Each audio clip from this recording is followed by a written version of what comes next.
1.5 million Indians suffer from stroke ಪ್ರತಿ ವರ್ಷ. And ಪ್ರತಿ ದಿನ ಅಂತ ತಗೊಂಡಾಗ ಅಂದಾಜಾಗಿ 3,000 to 4,000 cases of stroke and nearly 1 lakh people die and 85,000 are left with some form of disability. ಬ್ರೈನಿನ ಒಂದು ಭಾಗ ಕೆಲಸ ಮಾಡೋದನ್ನ ನಿಲ್ಲಿಸೋದಿಕ್ಕೆ ಸ್ಟ್ರೋಕ್ ಅಂತ ಕರಿತೀವಿ. ಆಡುಭಾಷೆನಲ್ಲಿ ಅದಕ್ಕೆ ಲಕ್ವ ಅಂತ ಕರೀತಾರೆ, ಪಾರ್ಶ್ವವಾಯು ಅಂತ ಕರೀತಾರೆ. So basic terms brain as a hole ಅಥವಾ ಇನ್ ಪಾರ್ಟ್ ಕೆಲಸ ಮಾಡೋದನ್ನ ನಿಲ್ಸಿದೆ. ಸ್ಟ್ರೋಕು ಕೂಡ ಯಾವ ಏಜಲ್ಲಿ ಬೇಕಾದ್ರೂ ಆಗ್ಬೋದು. ಚಿಕ್ಕ ಮಕ್ಕಳಿಂದ ಹಿಡಿದು ಅತ್ಯಂತ ವಯೋವೃದ್ಧರ ತನಕ ಸ್ಟ್ರೋಕ್ ಆಗ್ಬೋದು. ಅಂಡ್ ಐ ಥಿಂಕ್ ಸುಮಾರು ಜನ ಸ್ಟ್ರೋಕ್ ನ ಕನ್ಫ್ಯೂಸ್ ಮಾಡ್ಕೋತಾರ ವಿತ್ ಪ್ಯಾರಾಲಿಸಿಸ್. ಎರಡು ಬೇರೆ ಬೇರೆನಾ ಅಥವಾ ಒಂದರ ರಿಸಲ್ಟ್ ಆಗಿ ಇನ್ನೊಂದಾಗುತ್ತಾ? ಅಂಡ್ ಆಲ್ಸೋ ಕೆಲವೊಂದು ಸ್ಟಡೀಸ್ ಹೇಳುತ್ತೆ that almost 23% of the strokes are recurring strokes ಅಂತ. ಅಂದ್ರೆ ಸ್ಟ್ರೋಕ್ ಆದ ಕೆಲ ದಿನಗಳಲ್ಲೇ ಮತ್ತೆ ಅದು ಕಾಣಿಸ್ಕೊಳ್ಳುವಂತ ಚಾನ್ಸಸ್ ಇರುತ್ತೆ ಅಂತ. ಇದನ್ನೇ ಸೆಕೆಂಡರಿ ಸ್ಟ್ರೋಕ್ ಅಂತ ಕರೆಯೋದಾ ಸರ್? ಸೊ ಹಾಗಾಗಿ ಮತ್ತು ಸ್ಟ್ರೋಕ್ ಆಗದೆ ಇರೋದನ್ನ ಅವರು ತಪ್ಪಿಸ್ಕೊಳ್ಳೋದಕ್ಕೆ ಪ್ರಯತ್ನ ಪಡಲೇಬೇಕಾಗತ್ತೆ. ರಿಸ್ಕ್ ಜಾಸ್ತಿ. ಒಂದ್ಸಲ ಆಯ್ತು ಅಂದ್ರೆ ಇನ್ನೊಂದ್ಸಲ ಆಗೋ ರಿಸ್ಕ್ ಖಂಡಿತ ಜಾಸ್ತಿ. ಸ್ಟ್ರೋಕ್ ನ we calculate it as 2 things. One is what we call as an ischemic stroke. And one is called as a hemorrhagic stroke. Set of symptoms ಇದೆ. ಮೊದಲು ಏನು ಮಾಡ್ತು ಅಂತಂದ್ರೆ ಫಾಸ್ಟ್ ಅಂತ ಹೇಳಿದ್ರು. ಫಾಸ್ಟ್ ಸಿಂಪ್ಟಮ್ಸ್ ಅಂತ, FAST, fast. So fast became faster. So ನಾವು awareness campaigns ಅಲ್ಲಿ ಏನು ಹೇಳ್ತೀವಿ ಅಂತಂದ್ರೆ ಫಾಸ್ಟೇ ಇರಲಿ, ಫಾಸ್ಟರೇ ಇರಲಿ, find out any of the symptoms, be the fastest to the doctor.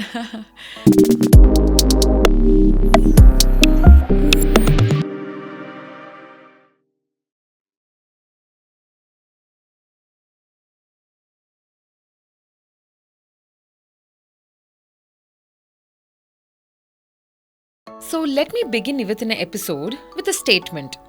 Anybody can have a stroke. ಇವತ್ತಿನ ದಿನ ಈ ಒಂದು statement it holds good for any health issue. Anybody can have a heart attack, anybody can have any health issue ಅಂಥ day and ಏಜಲ್ಲಿ ನಾವಿದ್ದೀವಿ. ಆದರೆ ಇವತ್ತಿನ ಎಪಿಸೋಡಲ್ಲಿ ನಾವು stroke ಬಗ್ಗೆ ಮಾತಾಡ್ತಾ ಇದ್ದೀವಿ. ಇನ್ಫ್ಯಾಕ್ಟ್ ಲಾಟ್ ಆಫ್ ಎಪಿಸೋಡ್ಸ್ ಇದು ಸ್ಟ್ರೋಕ್ನ ಬಗೆಗಿನ ಸೀರೀಸ್ ಅಂತ ಹೇಳಬಹುದು. ಸ್ಟ್ರೋಕ್ನ ಬಗ್ಗೆ ಮಾತಾಡ್ತಾ 1.5 million Indians suffer from stroke ಪ್ರತಿ ವರ್ಷ. ಅಂಡ್ ಪ್ರತಿ ದಿನ ಅಂತ ತಗೊಂಡಾಗ ಅಂದಾಜಾಗಿ 3,000 to 4,000 cases of stroke and nearly 1 lakh people die and 85,000 are left with some form of disability. So ಈ ಸ್ಟ್ಯಾಟಿಸ್ಟಿಕ್ಸ್ ಹೇಳಿದ ಮೇಲೆ ನಿಮಗೆ ಗೊತ್ತಾಗಿರುತ್ತೆ ಎಷ್ಟು ಕಾಮನ್ ಸ್ಟ್ರೋಕ್ ಇವತ್ತಿನ ಡೇ ಆ್ಯಂಡ್ ಏಜಲ್ಲಿ ಅಂತ. ಹಾಗಾಗಿ ಈ ಸೈನ್ಸ್ ಅಂಡ್ ಸಿಂಪ್ಟಮ್ಸ್ಗಳನ್ನು ನಾವು ಸ್ಕಿಪ್ ಮಾಡ್ದಿರಾ, ನೆಗ್ಲೆಕ್ಟ್ ಮಾಡ್ದಿರಾ, ರೈಟ್ ಟೈಮಲ್ಲಿ ಗೋಲ್ಡನ್ ಅವರಲ್ಲಿ ಟ್ರೀಟ್ಮೆಂಟ್ ತಗೊಳ್ಳೋದು and to get back to normal is extremely important. ಒಂದು text book definition of stroke ಅಂತ ತಗೊಂಡಾಗ a stroke occurs when blood flow to a part of the brain is interrupted. Simple ಆಗಿ ಹೇಳ್ಬಿಡಬಹುದು, but it's extremely complicated. So as a neurosurgeon common ಮ್ಯಾನ್ಗೆ understand ಆಗೋ ರೀತಿಯಲ್ಲಿ stroke ಅಂದರೆ ಏನು ಅನ್ನೋದನ್ನ ಹೇಗೆ ಡಿಫೈನ್ ಮಾಡ್ತೀರಾ ಸರ್ ನೀವು? ನೀವು ಹೇಳಿದ್ರಲ್ಲಿ ಅರ್ಧ ಸರಿ. ಸ್ಟ್ರೋಕ್ ಅಂತಂದ್ರೆ ಬ್ರೈನಿನ ಒಂದು ಭಾಗ ಕೆಲಸ ಮಾಡ್ತಿಲ್ಲ. ಓಕೆ, ಒಂದು ಭಾಗ, ಬ್ರೈನಿನ ಒಂದು ಭಾಗ, ಯಾವುದೇ ಭಾಗ ಆಗಿರ್ಬೋದು, ಆ ಭಾಗ ತಾತ್ಕಾಲಿಕವಾಗಲಿ ಅಥವಾ ಪರ್ಮನೆಂಟ್ ಆಗಾಗಲಿ ಕೆಲಸ ಮಾಡ್ತಿಲ್ಲ, ಕೆಲಸ ಮಾಡೋದನ್ನ ನಿಲ್ಲಿಸ್ಬಿಟ್ಟಿದೆ. ಆ ಭಾಗದಲ್ಲಿ ಸ್ಟ್ರೋಕ್ ಆಗಿದೆ. ಅದಕ್ಕೆ ಸ್ಟ್ರೋಕ್ ಅನ್ನೋದು. ಯಾಕೆ ಕೆಲಸ ಮಾಡ್ತಿಲ್ಲ, ಏನಕ್ಕೆ ಕೆಲಸ ನಿಲ್ಲಿಸಿದೆ ಅನ್ನೋದು ಸ್ಟ್ರೋಕಿನ ಬೇರೆ ಬೇರೆ ವಿಭಿನ್ನಗಳು, ಬೇರೆ ಬೇರೆ ಥರದ ಸ್ಟ್ರೋಕ್ಗಳು. ಬಟ್ ತುಂಬಾ ಫಂಡಮೆಂಟಲ್ ಆಗಿ ಹೇಳಬೇಕು ಅಂತಂದ್ರೆ ಬ್ರೈನಿನ ಒಂದು ಭಾಗ ತನ್ನ ಕೆಲಸವನ್ನ ಮಾಡೋದು ನಿಲ್ಲಿಸಿದೆ. ಅದರಲ್ಲಿ ಆಗಬೇಕಾಗಿರುವಂಥ ಕೆಲಸ ಆಗ್ತಿಲ್ಲ. ಬ್ರೈನಿನ ಆ ಭಾಗದಿಂದ ಪರಿಣಾಮವಾಗಿ ಈಗ ಆ ಭಾಗ ಕೈಯನ್ನು ಕಂಟ್ರೋಲ್ ಮಾಡ್ತಾ ಇದೆ ಅಂತಿದ್ರೆ ಕೈ ಓಡ್ತಿಲ್ಲ. ಕಣ್ಣು ನೋಡಬೇಕು, ಕಣ್ಣಿನ ಒಂದು ಏನು ಸಿಗ್ನಲನ್ನು ಇಂಟರ್ಪ್ರೇಟ್ ಮಾಡೋ ಜಾಗ ಇದೆ ಅದಿಲ್ಲ, ಕಣ್ಣು ಕಾಣಲ್ಲ. ಕಾಲಿನ ಭಾಗ ಆಯಿತು ಅಂದರೆ ಕಾಲು ಆಗಲ್ಲ, ಮಾತಾಡೋದು ಆಯಿತು ಅಂದರೆ ಮಾತಾಡೋಕ್ಕಾಗಲ್ಲ. ಕಾನ್ಷಿಯಸ್ನೆಸ್ ಅನ್ನು ಕಂಟ್ರೋಲ್ ಮಾಡೋದು ನಿಲ್ಲಿಸ್ತು ಕೆಲಸ ಅಂದರೆ ಕಾನ್ಷಿಯಸ್ನೆಸ್ ಇರೋದಿಲ್ಲ. ಸೊ ಬ್ರೈನಿನ ಒಂದು ಭಾಗ ಕೆಲಸ ಮಾಡೋದನ್ನ ನಿಲ್ಲಿಸೋದಿಕ್ಕೆ ಸ್ಟ್ರೋಕ್ ಅಂತ ಕರಿತೀವಿ. ಆಡುಭಾಷೆನಲ್ಲಿ ಅದಕ್ಕೆ ಲಕ್ವ ಅಂತ ಕರೀತಾರೆ, ಪಾರ್ಶ್ವವಾಯು ಅಂತ ಕರೀತಾರೆ. So basic terms brain as a hole ಅಥವಾ ಇನ್ ಪಾರ್ಟ್ ಕೆಲಸ ಮಾಡೋದನ್ನ ನಿಲ್ಲಿಸಿದೆ, ಅದಕ್ಕೆ ಸ್ಟ್ರೋಕ್ ಅಂತ ಕರೀತಾರೆ. ಓಕೆ, ಅಂಡ್ ಯಂಗೆಸ್ಟ್ ಏಜ್ ನಲ್ಲಿ ಸ್ಟ್ರೋಕ್ ಅಟ್ಯಾಕ್ ಆಗಿರೋ ಯಾವ ಪೇಷಂಟ್ ನೀವು ನೋಡಿದ್ರೆ? ಸ್ಟ್ರೋಕ್ ಬೇಕಾದ್ರೆ ಯಾವ ಏಜ್ ಅಲ್ಲಿ, ಹೇಗೆ ಸೀಜರ್ ಯಾವ ಏಜ್ ಅಲ್ಲಿ ಬೇಕಾದ್ರೂ ಆಗ್ಬೋದು, ಸ್ಟ್ರೋಕು ಕೂಡ ಯಾವ ಏಜ್ ಅಲ್ಲಿ ಬೇಕಾದ್ರೂ ಆಗ್ಬೋದು. ಚಿಕ್ಕ ಮಕ್ಕಳಿಂದ ಹಿಡಿದು ಅತ್ಯಂತ ವಯೋವೃದ್ಧರ ತನಕ ಸ್ಟ್ರೋಕ್ ಆಗ್ಬೋದು. ಬಟ್ ಏನಂತಂದ್ರೆ ಆಗೋ ಕಾರಣಗಳು ಬೇರೆ. ಸೇಮ್ ಥಿಂಗ್ ಸೀಜರ್ಸ್ ಅಲ್ಲಿ ಹೇಗೆ ಈಗ ನರಗಳಲ್ಲಿ ಆಗೋಂಥ ರೋಗಗಳು ಹೆಂಗೆ ಅಂತಂದ್ರೆ ತುಂಬ ಕಮ್ಮಿ ಇವಕ್ಕೆ ಮಾತ್ರ ಈ ಪರ್ಟಿಕ್ಯುಲರ್ ಏಜಲ್ಲಿ ಆಗುತ್ತೆ, ಈ ಪರ್ಟಿಕ್ಯುಲರ್ ಏಜಲ್ಲಿ ಆಗಲ್ಲ ಅಂತ ಹೇಳ್ಬೋದು. ಸೊ ಸ್ಟ್ರೋಕ್ ಆಗಲಿ, ಸೀಜರ್ ಆಗಲಿ, ಇವೆಲ್ಲ ಯಾವ ಏಜಲ್ಲಿ ಬೇಕಾದರೂ ಆಗ್ಬೋದು. ಆಗೋ ಕಾರಣ ಬೇರೆ ಇರುತ್ತೆ, ಅದು ಯಾವ ರೀತಿ ಪರಿಣಾಮ ಬೀರುತ್ತೆ ಅನ್ನೋದು ಬೇರೆ ಥರ ಇರುತ್ತೆ, ಅದನ್ನು ಹೇಗೆ ಸರಿ ಮಾಡ್ಬೋದು ಅನ್ನೋ ರೀತಿಗಳು ಬೇರೆ ಬೇರೆ ಇರುತ್ತೆ. ಬಟ್ ವಯೋಮಿತಿ ಅನ್ನೋದು ಇರೋದಿಲ್ಲ. Okay okay. And I think ಸುಮಾರು ಜನ ಸ್ಟ್ರೋಕ್ನ ಕನ್ಫ್ಯೂಸ್ ಮಾಡ್ಕೋತಾರ ವಿತ್ ಪ್ಯಾರಾಲಿಸಿಸ್. ಎರಡು ಬೇರೆ ಬೇರೆನಾ ಅಥವಾ ಒಂದರ ರಿಸಲ್ಟ್ ಆಗಿ ಇನ್ನೊಂದಾಗುತ್ತೆ? ನೋಡಿ, ಪ್ಯಾರಾಲಿಸಿಸ್ ಆಗೋದು ಸ್ಟ್ರೋಕಿನ ಕಾರಣದಿಂದ ಆಗತ್ತೆ. ಸ್ಟ್ರೋಕ್ ಆಗೋದ್ರಿಂದ ಪ್ಯಾರಾಲಿಸಿಸ್ ಅನ್ನೋದು ಒಂದು ಭಾಗ. ಆದರೆ ಎಲ್ಲಾ ಸ್ಟ್ರೋಕ್ಗಳು ಪ್ಯಾರಾಲಿಸಿಸೇ ಮಾಡುತ್ತೆ ಅನ್ನೋದು ತಪ್ಪು. ಓಕೆ. ಎಲ್ಲಾ ಪ್ಯಾರಾಲಿಸಿಸ್ಗೂ ಸ್ಟ್ರೋಕ್ ಕಾರಣ ಅದು ಅಲ್ಲ. ಯಾಕೆ ಸ್ಪೈನಲ್ ಕಾರ್ಡ್ ತೊಂದರೆ ಆಗಿರ್ಬೇಕಾದ್ರೆ ಪ್ಯಾರಾಲಿಸಿಸ್ ಆಗಿರ್ಬೋದು, ಸ್ಟ್ರೋಕ್ ಆಗೋ ಅವಶ್ಯಕತೆ ಇಲ್ಲ. ಪ್ಯಾರಾಲಿಸಿಸ್ ಅಂತಂದ್ರೆ ಅದು ಕೂಡ ಆಡ್ ಭಾಷೆ. ಪ್ಯಾರಾಲಿಸಿಸ್ ಅಂತಂದ್ರೆ ಏನು ಅಂತಂದ್ರೆ ಕೈ ಅಥವಾ ಕಾಲು ಕೆಲಸ ಮಾಡ್ತಿಲ್ಲ. ಯೂಶಲ್ ಆಗಿ ಕಾಲಿಗೆ ಮೊದಲು ಶುರು ಮಾಡಿದ್ದದನ್ನ, ಬಟ್ ಇವಾಗ ಕೈ ಪ್ಯಾರಾಲಿಸಿಸ್ ಆಯ್ತು ಅಂತಾರೆ. ಕೈ ಕೆಲಸ ಮಾಡ್ತಿಲ್ಲ, ಕೈ ಇಲ್ಲ, ಮಾಂಸಖಂಡಗಳಲ್ಲಿ ಶಕ್ತಿ ಇಲ್ಲ. ಯಾಕಿಲ್ಲ ಅನ್ನೋದು ಮುಖ್ಯ. ಈಗ ಅದು ನಿಮಗೆ ಕತ್ತಲ್ಲಿ ಸ್ಪೈನಲ್ ಕಾರ್ಡ್ ತೊಂದರೆ ಆಗಿರ್ಬೋದು, ಅಥವಾ ಕತ್ತಿನ ಹೊರಗಡೆ ಬ್ರೇಕಿಯಲ್ ಪ್ಲೆಕ್ಸಸ್ ಅಂತ ನೀವು ಕೇಳಿರ್ಬೋದು. ಮಕ್ಕಳು ಹುಟ್ಟಬೇಕಾದ್ರೆ ಫಾರ್ಸೆಪ್ಸ್ ಡೆಲಿವರಿ ಆದ್ಮೇಲಿಂದ ಕೈ ಜೋತ್ ಬಿದ್ದೋಯ್ತು, ಕೈ ಪ್ಯಾರಾಲಿಸಿಸ್ ಆಯ್ತು ಅಂತ ಹೇಳಿ, ಅದು ಸ್ಟ್ರೋಕ್ ಅಲ್ಲ. ಅದು ಅಲ್ಲಿರೋ ನರಕ್ಕಾಗಿರೋ ಡ್ಯಾಮೇಜ್ ಇಂದ ಕೈ ಕೆಲಸ ಮಾಡ್ತಾ ಇಲ್ಲ. So that paralysis is because of nerve damage. Accident ಆಗುತ್ತೆ, ಕತ್ತಿಗೇಟ್ ಆಗುತ್ತೆ, ಎರಡೂ ಕೈ ಎರಡೂ ಕಾಲು ಕೆಲಸ ಮಾಡಲ್ಲ, ಅದು ಪ್ಯಾರಾಲಿಸಿಸ್. ಬಟ್ ಅದು ಸ್ಟ್ರೋಕ್ ಇಂದಲ್ಲ, ಸ್ಪೈನಲ್ ಕಾರ್ಡ್ ಏಟ್ ಆಗಿರೋದ್ರಿಂದ. ಕೆಲವೊಂದ್ಸಲ ಸ್ಪೈನಲ್ ಕಾರ್ಡಿಗೆ ಇನ್ಫೆಕ್ಷನ್ ಆಗುತ್ತೆ, ಆಟೋ ಇಮ್ಯೂನ್ ಡಿಸೀಸಸ್ ಆಗುತ್ತೆ, ಇನ್ಫೆಕ್ಷನ್ ಆಗುತ್ತೆ, ಅಥವಾ ಸ್ಪೈನಲ್ ಕಾರ್ಡ್ ಒಳಗಡೆ ಟ್ಯೂಮರ್ ಇರ್ಬೋದು, ಸ್ಪೈನಲ್ ಕಾರ್ಡಿಗೆ ಬ್ಲೀಡಿಂಗ್ ಇರ್ಬೋದು, ಅದರಿಂದ ಕೈ ಕಾಲು ಕೆಲಸ ಮಾಡಲ್ಲ, ಅದು ಪ್ಯಾರಾಲಿಸಿಸು, ಅದು ಸ್ಟ್ರೋಕ್ ಅಲ್ಲ. ಬಟ್ ಕೆಲವೊಂದ್ಸಲ ಏನಾಗುತ್ತೆ ಅಂತಂದ್ರೆ ಕೈ ಅಥವಾ ಕಾಲುಗಳನ್ನು ನಿಯಂತ್ರಣ ಮಾಡೋ ಬ್ರೈನಿನ ಭಾಗಕ್ಕೆ ಕೆಲಸ ನಿಂತೋಗುತ್ತೆ, ಆ ಜಾಗದ ಕೆಲಸ ನಿಂತು ಹೋಗುತ್ತೆ. ಕಾರಣ ಮುಂದೆ ನೋಡೋಣಂತೆ. ಆಗ ಸ್ಟ್ರೋಕ್ ಅಂತ ಕರಿತೀವಿ. ಆ ಸ್ಟ್ರೋಕ್ ಇಂದ ಕೂಡ ಪ್ಯಾರಾಲಿಸಿಸ್ ಆಗ್ಬೋದು. So to and pro.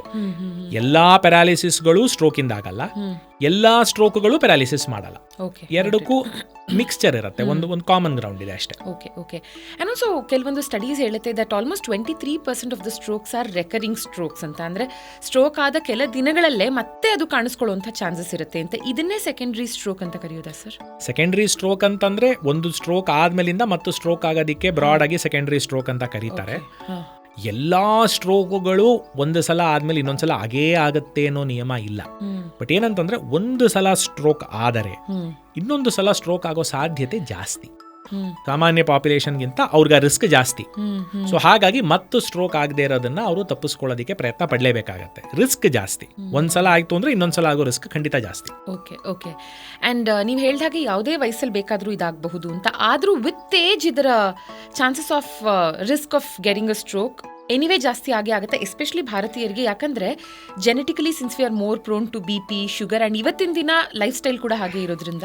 ಹೇಗೆ ಅಂತಂದ್ರೆ ಈ ಸ್ಟ್ರೋಕು ಮತ್ತೆ ಹಾರ್ಟ್ ಅಟ್ಯಾಕು ಇವೆರಡು ತುಂಬಾ ಒಂದಕ್ಕೊಂದಕ್ಕೆ ಸಿಮಿಲರ್ ಆಗಿ ಮೂವ್ ಆಗುವಂಥ ಒಂದು ಇದು. ಇತ್ತೀಚೆಗೆ ನಾವೇನು ಹೇಳ್ತೀವಿ ಅಂತಂದ್ರೆ, ಹೇಗೆ ಹಾರ್ಟ್ ಅಟ್ಯಾಕ್ ಅಂತ ಕರಿತೀವೋ ಸ್ಟ್ರೋಕನ್ನು ಕೂಡ ಬ್ರೈನ್ ಅಟ್ಯಾಕ್ ಅಂತ ಹೇಳಬೇಕು ಅಂತ ಕರಿತೀವಿ. ಯಾಕೆಂತಂದ್ರೆ ಎರಡು ಆಗೋದು ಆಲ್ಮೋಸ್ಟ್ ಒಂದೇ ಥರ, ಮೆಕ್ಯಾನಿಸಮ್ ಒಂದೇ ಥರ. ಅಂದರೆ ಹಾರ್ಟಿನ ಒಂದು ಭಾಗ ಕೆಲಸ ಮಾಡ್ತಿಲ್ಲ, ಸೊ ಹಾಗಾಗಿ ಹಾರ್ಟ್ ಅಟ್ಯಾಕ್ ಆಯಿತು. ಹಾರ್ಟ್ ಪಂಪ್ ಮಾಡ್ತಿಲ್ಲ, ಹಾರ್ಟಿನ ಕೆಲಸ ನಿಂತಿದೆ. ಅದು ಯಾವುದೇ ಕಾರಣದಿಂದ ಆಗಿರ್ಬೋದು. ಇವು ಮೋಸ್ಟ್ ಕಾಮನ್ ಆಗಿ ಹಾರ್ಟ್ ಅಟ್ಯಾಕ್ ಆಗೋದು ಅಂದರೆ ಹಾರ್ಟಿನ ಒಂದು ಭಾಗಕ್ಕೆ ರಕ್ತ ಸಂಚಾಲನ ಆಗ್ತಾ ಇಲ್ಲ, ಹಾಗಾಗಿ ಆ ಭಾಗ ಕೆಲಸ ಮಾಡ್ತಿಲ್ಲ, ಹಾಗಾಗಿ ಅವ್ರಿಗೆ ತೊಂದರೆ ಆಗ್ತಾ ಇದೆ ಅಂತನ್ನೋದು ಆ ಥರ. ಅದೇ ರೀತಿ ಬ್ರೈನಲ್ಲೂ ಕೂಡ ಬ್ರೈನಿನ ಒಂದು ಭಾಗ ಕೆಲಸ ಮಾಡ್ತಿಲ್ಲ. ಆದರೆ ಇದರಲ್ಲಿ ಏನಂತಂದರೆ ಕಾರಣಗಳು ಬೇರೆ ಇರಬಹುದು, ಅದು ಮುಂದೆ ಬಂದಾಗ ಮಾತಾಡಬೇಕಾದ್ರೆ ಗೊತ್ತಾಗುತ್ತೆ ನಮ್ಮ ಡಿಸ್ಕಷನಲ್ಲಿ. ಸೊ ಬ್ರೈನಿನ ಆ ತೊಂದರೆ ಕೂಡ ಹೇಗೆ ಈಗ ವಯಸ್ಸಾಗ್ತಾ ಆಗ್ತಾ ಹಾರ್ಟ್ ಅಟ್ಯಾಕ್ ಆಗೋ ರಿಸ್ಕ್ ಜಾಸ್ತಿ ಆಗುತ್ತೆ ಅಂತ ಹೇಳ್ತೀವೋ, ಅದೇ ರೀತಿ ವಯಸ್ಸಾಗ್ತಾ ಆಗ್ತಾ ಬ್ರೈನಿನ ಒಂದು ಸ್ಟ್ರೋಕ್ ಆಗೋ ಸಾಧ್ಯತೆನೂ ಖಂಡಿತ ಜಾಸ್ತಿ. ಯಾಕೆಂತಂದ್ರೆ ಎರಡರಲ್ಲೂ ರಕ್ತದ ಓಟ ಅನ್ನೋದು ತುಂಬಾ ಇಂಪಾರ್ಟೆಂಟ್ ಆಗಿರೋ ವಿಷಯ. ಸೊ ಹಾಗಾಗಿ ವಯಸ್ಸಾಗ್ತಾ ಆಗ್ತಾ ಸ್ಟ್ರೋಕ್ ಆಗೋ ಸಾಧ್ಯತೆನೂ ಜಾಸ್ತಿ ಇರುತ್ತೆ, ಹಾರ್ಟ್ ಅಟ್ಯಾಕ್ ಆಗೋ ಸಾಧ್ಯತೆನೂ ಜಾಸ್ತಿ ಇರುತ್ತೆ. ನೀವು ಹೇಳಿದಾಗೆ ಇತ್ತೀಚಿನ ಆಧುನಿಕ ಲೈಫ್ ಸ್ಟೈಲಲ್ಲಿ ಇದು ಮಾಡ್ತಾ ನಮಗೆ BP ಜಾಸ್ತಿ ಆಗುತ್ತೆ, ಶುಗರ್ ಬರುತ್ತೆ, stressful life style, cholesterol, lipids ಜಾಸ್ತಿ ಆಗೋ ಸಾಧ್ಯತೆ ಇರುತ್ತೆ. ಇದೆಲ್ಲ ಸ್ಟ್ರೋಕ್ಗೂ ಹಾರ್ಟ್ ಅಟ್ಯಾಕ್ ಎರಡಕ್ಕೂ ಸಾಮಾನ್ಯವಾಗಿರೋಂಥ ರಿಸ್ಕ್ ಫ್ಯಾಕ್ಟರು. ಸೊ ವಯಸ್ಸಾಗ್ತಾ ಇದ್ದ ಹಾಗೆ ಸ್ಟ್ರೋಕ್ ಬರೋ ಸಾಧ್ಯತೆ ಖಂಡಿತ ಜಾಸ್ತಿ ಆಗ್ತಾ ಹೋಗುತ್ತೆ. Okay okay. So let's begin with symptoms. ಯಾವ್ಯಾವ ಸಿಂಪ್ಟಮ್ಸ್ಗಳನ್ನು ನಾವು ನೆಗ್ಲೆಕ್ಟ್ ಮಾಡಬಾರ್ದು? Stroke-na we calculate it as two things.